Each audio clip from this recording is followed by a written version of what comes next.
Okay, folks, welcome to my first video on Rippaverse's Isom number 3. We're going to be looking at the first 8 pages of the book and asking the questions who, what, where, and why.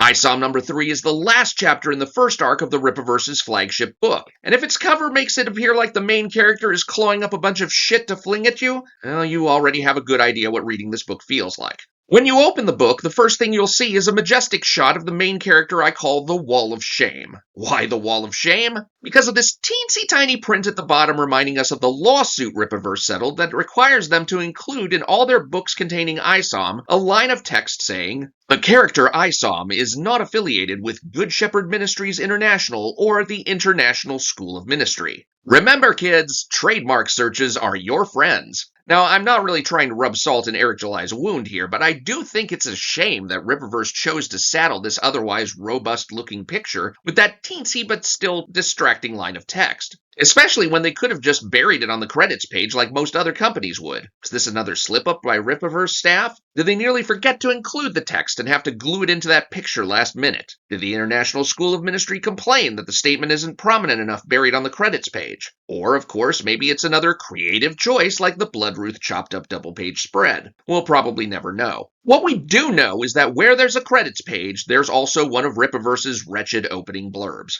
This one's actually pretty benign, though, but it still needs some touch-ups. First, it's true that Avery Silman only wanted a quiet life on his ranch, but he'd already given up being Isom at that point. It makes no sense to say as Isom here. So let's get rid of that and just bold Avery Silman's name. Now this is quibbling, but a wellness check on an old friend makes it sound like there's an elderly person involved. Avery's actually out looking for a young missing woman. So let's change old friend to family friend. This doesn't really provide more clarity, but at least it won't be as likely to point the reader in the wrong direction if the reader should try to picture the friend in question. Reconsider his path is a little vague, but there is an easy fix. Since we removed the reference to Avery's identity as Isom from the start of the blurb, let's bring in that information here and clarify that the path he's had to reconsider is whether to come out of retirement from superheroing. Now, Avery's operations manager Sam is a character prominent enough in the Isom book that his full name is warranted here. I don't feel like looking it up, though, so I'm just going to borrow a name from a hobbit from Lord of the Rings. This language is a bit clunky and it shoves too much info together, so let's break it up into 2 sentences containing the exact same information, plus a reference to Bloodruth's powers. Finally, we have this reference to Darren Fontano, but it's not really clear from the rest of the blurb how Darren is connected to Isom's story. What we should do here is take this very vague statement and link it with Darren, so that we have Darren taking his place in Isom's story in a more chronologically appropriate location in the blurb.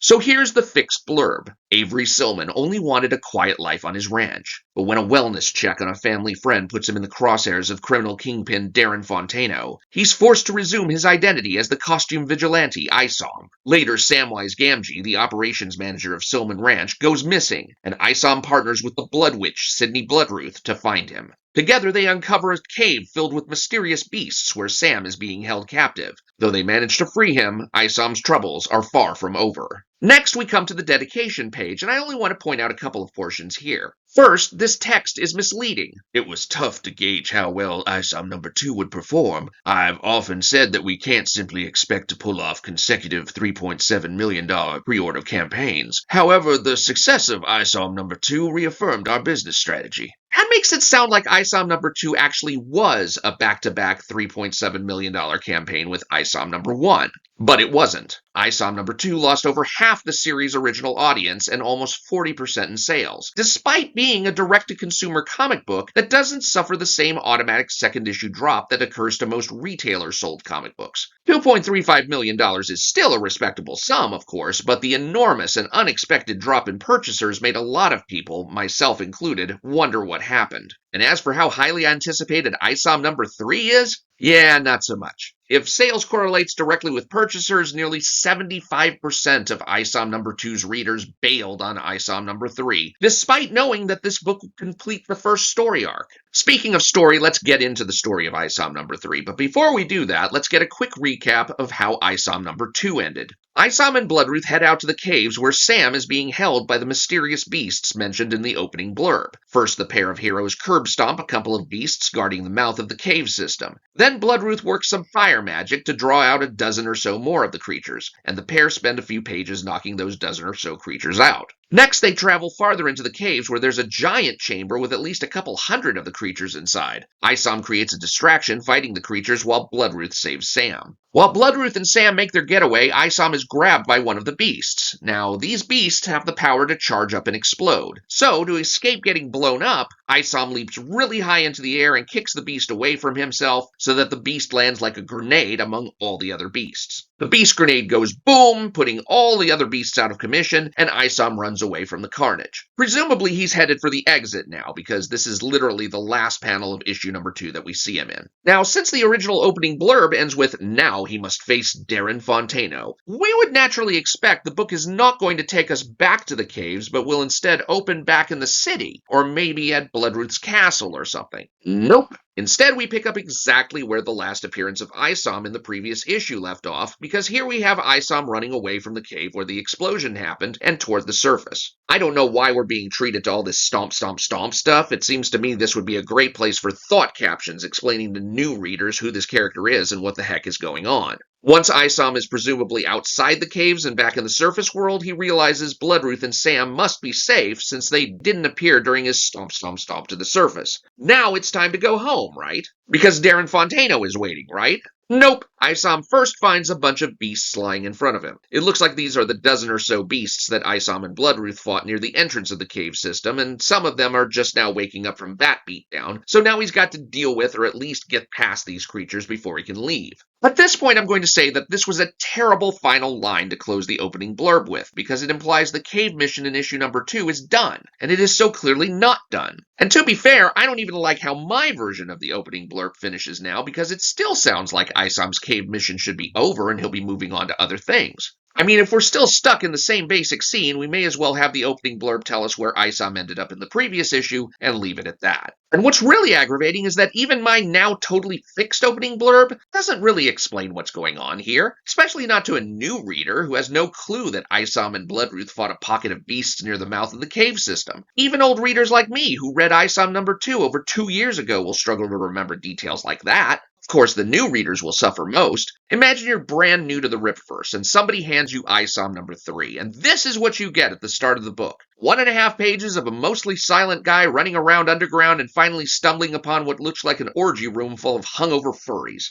I read Isom number 2, and even I had to go back and reference that issue to put all the pieces together here. And it doesn't get any less confusing for new or old readers when Isom walks, not runs, mind you, like maybe these things are dangerous and he should get through the room as quickly as possible, walks into the room and bitch slaps the nearest beast standing. And I'm sure new readers are thinking, what did that thing do to him? Because new readers aren't going to know that they fought once before. Anyway, it turns out the furry isn't anybody's bitch, so he smacks Isom back twice as hard. Isom gets up and says, "What's wrong with me?" As if the answer isn't. You're too stupid to know when to fight versus when to run. Then the beast pulls him up by the arm, winds up to deliver what's meant to be a death blow, but then it's a swing and a miss as Isom disappears into mist. So what happened? Doggy Ex Machina is what happened, as a big old ghost wolf has misted in to save the day. Isom's too weak to even stand, so the ghost wolf flings Isom onto its back. Never mind the impossible physics of getting that hand to move from one side of the dog's jaw to the other without ripping Isom's arm to shreds, because it's a ghost dog, just go with it. And then the dog finally cuts through all the— Holy shit! Are you seeing all this? Dozens of creatures in the background. He only fought about a dozen at the mouth of the cave. Where is he? Is he still inside the cave? Is he still in the main chamber of the cave? Where the hell is he? I thought he had left the main chamber of the cave and had gone outside, but there were only a dozen creatures outside. If he's still in the main chamber of the cave, then what are these two panels showing? Was he actually running back into the cave's main chamber? That might actually make more sense, because that would mean he first got out of the caves, didn't see Bloodruth or Sam around, thought they might still be trapped in the cave, and then went back into the caves and down to the main chamber to look for them before finally concluding they made it out. But the problem is we don't know anymore, because now nothing is consistent with what we saw in Isom number 2. At this rate, the new readers to Isom will actually be less confused than existing readers about what's going on. I could be wrong about that, though, because what does a new reader have to go on apart from this opening blurb? Don't forget, not everybody reads the opening blurb. Opening blurbs sometimes have spoilers, so some readers skip them altogether. What would happen to a new reader who skipped this opening blurb and just started reading the comic itself? Well, that reader wouldn't have much to go on, word-wise. This is a complete compilation of every bit of text from the 8 pages we just covered. Feel free to pause the video and see much actual content there is to be gleaned here. The content provided by the art is pretty threadbare too. We open with the hero stomping through some caves. Then suddenly he says, "They made it out." Who is he referring to? And is it a good thing or bad thing that whoever it is made it out? We don't even know that. And we're literally told we have to buy the previous issue to find out. All that blank space on the page and he couldn't fucking tell us anything? Second page isn't any more help. Guy walks into a room full of sleeping Sasquatches, and for no reason told to us, he walks up to an angry one and smacks it in the face. Instant karma results in his getting his ass beat. And then when the beast is about to put the kibosh on him, he gets saved by a dog. Honestly, I want to quit the video right here and just say, see? Piece of crap. Rate the book a 0 out of 10, move on to something worth my time. Unfortunately, that's not what this channel is about. My channel is about showing what could have been done better, and in this case, that means buckling down and showing Eric July how to write a comic book, because somebody obviously needs to, and everybody around him is either afraid to, or not qualified to, or both. So here's today's writing tip for both Eric July and anyone else interested in writing a comic book. Treat every comic Marvel style, even if you wrote it full script. And what do I mean by that? Well, first I have to explain what Marvel style and full script mean. Full script means the writer gives the artist panel-by-panel directions concerning whatever he or she expects to see on the page. This can include number of panels, camera angles, facial expressions, bits of detail, costume designs, environmental factors, artistic sound effects, etc. The writer also provides all text captions and dialogue in advance. Here's half a page from a script I wrote for a sci-fi comics anthology that'll hopefully see publication someday. You can tell it's written in full script because I've specified how the panel should appear on that page. I've described the scene in each panel, and I've planned all the dialogue and captions in advance. Marvel style, in contrast, is when the writer gives the artist a bare outline of what the story will contain, leaving it largely up to the artist to decide how the pages, panels, and art will look.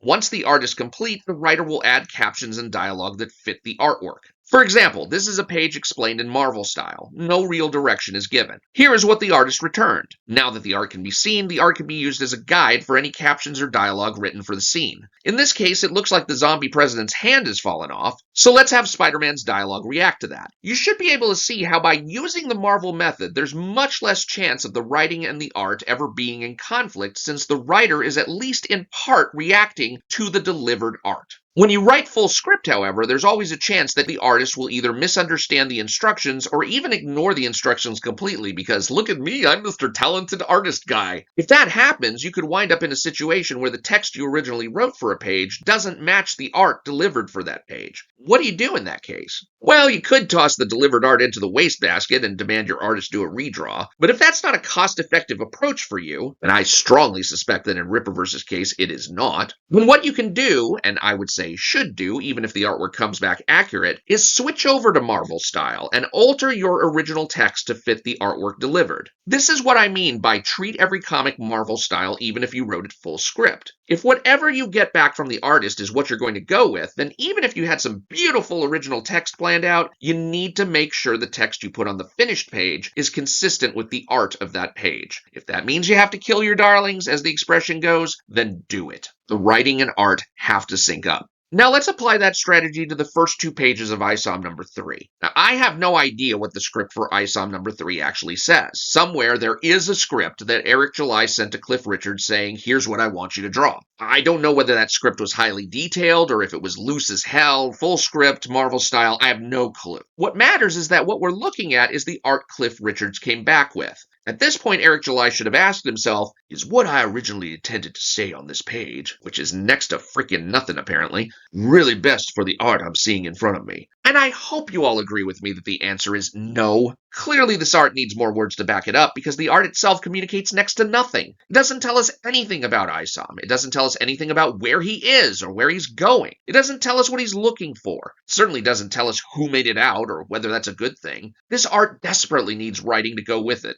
Almost any writing would do. The best kind of writing would be the kind that answers the basic questions I'm asking in my title card, because these are the questions any new reader is going to have when he or she picks up the book and flips through these pages. So we need to figure out what basic questions are raised by the art and minimal writing already on the page, and figure out how we can shore up the page with captions that answer those basic questions. First, though, I'm going to get rid of these ridiculous stomp sound effects because, number one, nobody needs them, and number two, this will make room for us to be able to lay down captions that communicate useful info to the readers. I'm also going to move this establishing text up to the top of the panel so that it's the first thing the reader reads. Generally, you put establishing text first, and you don't end it in punctuation either. So what are the questions we can ask about this page, ignoring the most obvious questions? Who is this character, since it's pretty obvious it's Isom? And where is this taking place, since that's handled by the establishment text? How about, why is Isom in these caves? That sounds like a pretty good question. Where in the cave system is he going? What is he looking for? What does he see in the third panel? Who made it out? What does he feel about their making it out? These are good questions raised by the first page. Same process with page 2. Who are these creatures? What do these creatures want? What does Isom feel about these creatures? Why are most of the creatures unconscious? What is the danger of their waking up? Why does Isom walk up and hit one of them? And that should about do it for questions. Now that we've got all our questions established, we can work on writing thought captions for Isom that answer those questions. And I'm going to write these captions according to my original understanding of the scene, in which Isom is running out of the main underground cave where he's just set off a beast bomb, and he's now running to the surface to escape. And yes, I confess, I did watch the Rippaverse spoiler talk live stream, where Eric discusses Isom number 3 in detail to make sure this interpretation is indeed correct. Even though it means this scene makes no sense. At this point, he should be outside and facing only a dozen of the beasts, but oh well. So this is Isom on his way out of the cave system and reaching the surface. I leave hell behind, hoping for a glimpse of the heavens. I'm following a trail of blood droplets. Whether they're Sam's or Bloodroot's, I don't know, but they'll lead me to the surface. When the moonlight hits my skin, I want to celebrate. First time I've played the hero game in 4 years, and it's a success. They made it out. I don't have time to pat myself on the back, though. Bloodroot and I handed this batch of creatures their asses before getting into the caves. Now they're in the way of my getting out. They're still groggy, though. Putting them back down should be easy. And the reason I'm ending easy with a question mark here is because this is where the creature is going to hand Isom his ass, there being something wrong with Isom's powers. So now we can look back at the questions we raised and see if the captions have answered those questions. Why is Isom in these caves? Bloodroot and he were looking for Sam. Where in the cave system is he going? From a bad place to a good place, hopefully. What is he looking for? The way out of the caves. What does he see in the third panel? Moonlight from the cave entrance. Who made it out? Bloodroot and Sam. What does he feel about their making it out? Really good feelings. Who are these creatures? Whoever they are, they took Sam. What do these creatures want? To stop Isom and company from escaping. What does Isom feel about these creatures? They're in his way. Why are most of the creatures unconscious? Bloodroot and he kicked their asses. What is the danger of their waking up? They'll prevent him from escaping. Why does Isom walk up and hit one of them? To put it back to sleep. Easily, he hopes. These answers aren't necessarily crystal clear from the captions I added, but at least they're hinted at, and they're a hell of a lot clearer than when there was no information at all. And that's what you've got to remember as a writer. Telling a story means communicating information to the reader. Sometimes art can do it alone, but most of the time it can't. So when you get your art back from the artist, you have to make sure you fill in any gaps that the art has either revealed or created in your script. Ask the salient who, what, where, and why questions, and give your reader something understandable, not a jigsaw puzzle with half the pieces missing.